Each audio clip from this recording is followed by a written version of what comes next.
A smoky and dangerous evening across central Arkansas as fire crews in several parts of the state respond to scenes like that. That is the old St. Joseph's Orphanage in North Little Rock, in the process of being gutted right now by a fire, one of more than 3 dozen that have sprang up across the area, made worse by dry and windy conditions. Governor Sarah Huckabee Sanders sharing a message on social media in the last 10 minutes saying, be aware, listen to law enforcement officers, and avoid areas under effect if possible.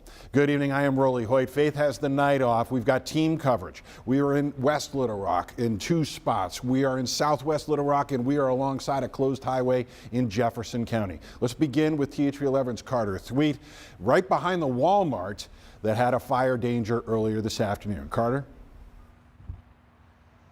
Yeah, Rolly, just to give you a picture of where I'm at, to my right, you would have the Walmart on 700 South Bowman. To my left, you would have Timber Bend Drive, which is right off of Canis Road. And these woods that we're in is where this fire was and where it started. You can see from the ground here, clear signs of where this was. We've also seen firefighters traipsing through here. I think far down the hill, we see them spraying. I don't know if we can get that on camera, but what they've told us is things are pretty good here. As you can see, the fire is not what it once was, sending smoke billowing up here behind the Walmart. They said now they're just putting out little spots. A tiny little flame will pop up and they'll spray it. A little bit of smoke will pop up and they'll make sure they take care of that. But the fire here pretty much settled. Again, we're right off of Timber Bend Drive. This is a residential area, so scary moment for homeowners. And then it started to spread down towards the Walmart, where obviously that led to evacuations for Walmart workers and customers. But we're now told this is mostly taken care of. You may still see firefighters walking in behind me. Again, they're taking care of the little spots,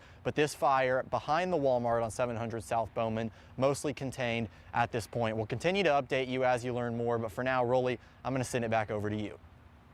All right, Carter, thank you. That is a relief out there. Similar scene in Southwest Little Rock. People are being asked to evacuate. In one case, Catherine Rowley, right alongside a scene where fire got very close to a shopping center. Catherine. Hey, Rolly, I'm actually at the West Park Meadows apartment complex where, if you can see behind me, that is smoke from a grass fire that's got dangerously close to houses and an apartment complex. Those residents are evacuating out for their safety. Crews are mopping the hot spots. There aren't any structure fires that we know. I just asked a Little Rock police officer, and as of right now, there shouldn't be any structures. That information is still not entirely clear, but we don't think there is.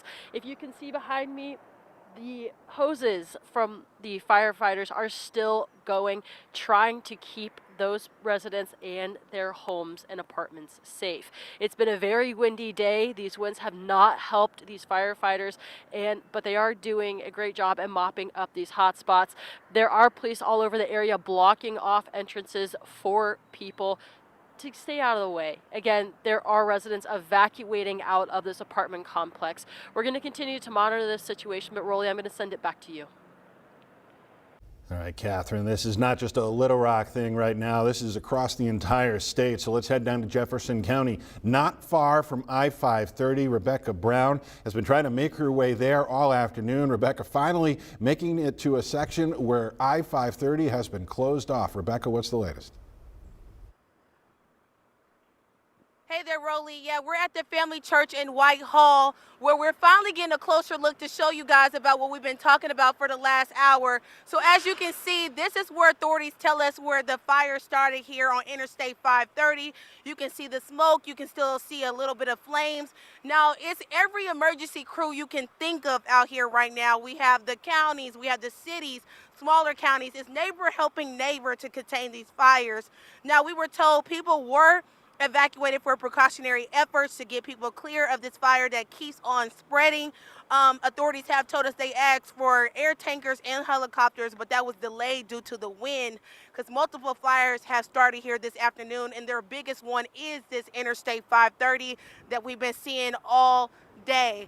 So as you can see, you're looking at the video right now of Interstate 530, and that's the one that's actually started this, which has caused us to come out here today to warn you guys and let you know the latest information. Now, authorities told us that this is the biggest fire of today down here, and they're just working with multiple agencies to get this. Now, the latest information we have been told is that they have opened up one lane southbound to let people go through. And as our photographer Bree is showing you, it's still crews working out here nonstop to get all this contained.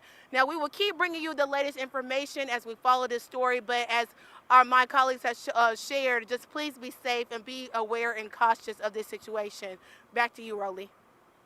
Well said, Rebecca. That was frightening footage there from that viewer sending it our way. Thank you for that. This is a live look at a car fire in Jacksonville on I-57. Any kind of fire right now poses a danger. This one's near Redmond Road. No word on if it has reached the grass or the woods nearby. We are keeping an eye on it. We'll update you if things get out of control there.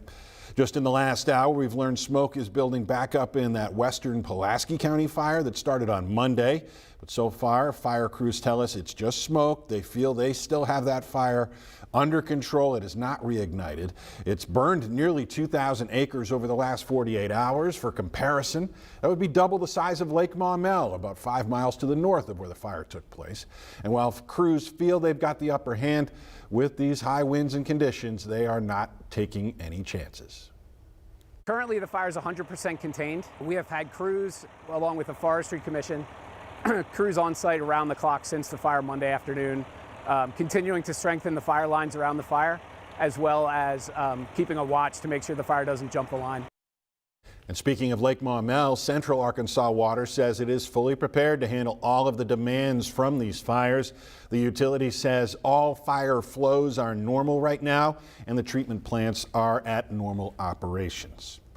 To South Arkansas, crews in Camden battling several fires this evening. Viewer video from one of those scenes, an historic cabin complex. The police department confirming they are working with the fire department there to try and respond to these scenes. They also told us they are evacuating homes in that area around Williams Road in Camden.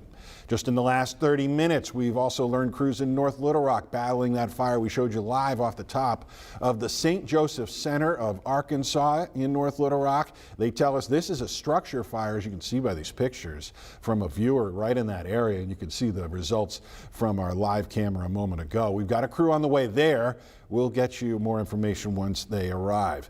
Down in Hot Spring County, the town of Caney has 40 homes being evacuated, according to County Judge Dennis Thornton, they're saying swirling winds kept sending fire back and forth over breaks that they're trying to put in place. Up the road in Garland County, between 5 and 10 fires right now going, including near Blakely Dam in Mountain Pine.